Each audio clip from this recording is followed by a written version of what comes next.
Osama Bin Laden is not an easy subject. Characterizations of him vary wildly. The most common, because it's the official narrative of cardboard cutout simplicity, is that he's the world's #1 villain, the diabolical mastermind behind the events of September 11th. Another view, Osama is the conscience of Islam. Well, globally, Osama is like a Rorschach ink blot. His character and role morph into what various publics project upon him, based on what they're led to believe. Take books. There's an adage you can't tell a book by its cover.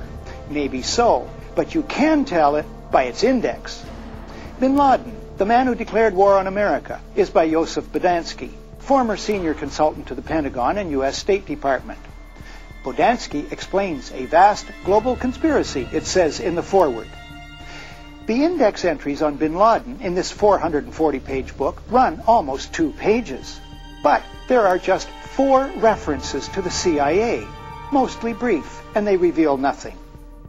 Yet the decades-long $8 billion CIA covert operation in Afghanistan was also its largest ever, according to numerous sources, including journalist John Cooley in his book, Unholy Wars, Afghanistan, America, and International Terrorism. Contrast the Bodansky book with this one, Taliban, by Ahmed Rashid. He's a Pakistani journalist who's covered Afghanistan for 21 years. In his index are 8 entries about Bin Laden and 11 about the CIA. Now back to Bin Laden. What do most sources agree on? We know Bin Laden is born in Saudi Arabia in 1957. Okay, we're not sure about the year. His father becomes a close friend of the king and fabulously wealthy. Bin Laden Corporation becomes one of the largest construction companies in the Middle East. In this business, you're dealing with the Pakistani intelligence, the ISI, Saudi intelligence, the CIA. With his family's blessing, Osama becomes closely associated with the CIA in the Afghan war against the Soviets.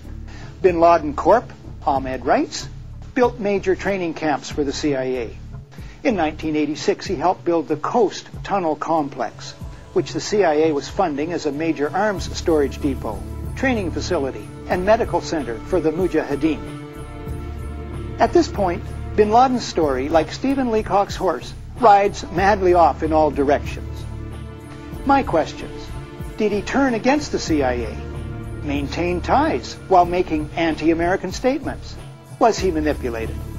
Former associates describe him as deeply impressionable, always in need of mentors. Rashid writes, "You're forced to turn to a larger canvas," as in the final draft of this to-be-published book, The War on Freedom, Causes and Consequences of 9/11, by Nafiz Ahmed, Executive Director of the Institute for Policy Research and Development in Brighton, England.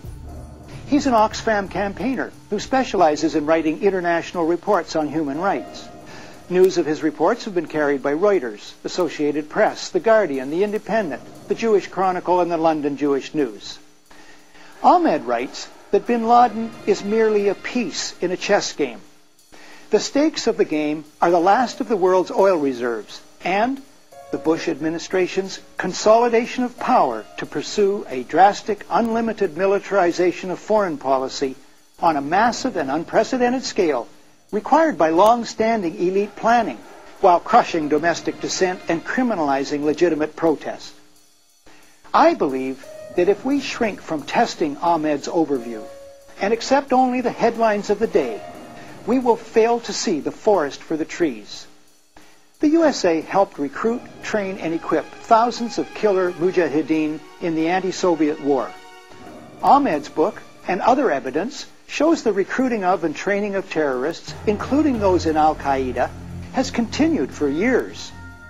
The White House went underground with this aid. This is detailed in the 1993 book, The Outlaw Bank, A Wild Ride into the Secret Heart of BCCI.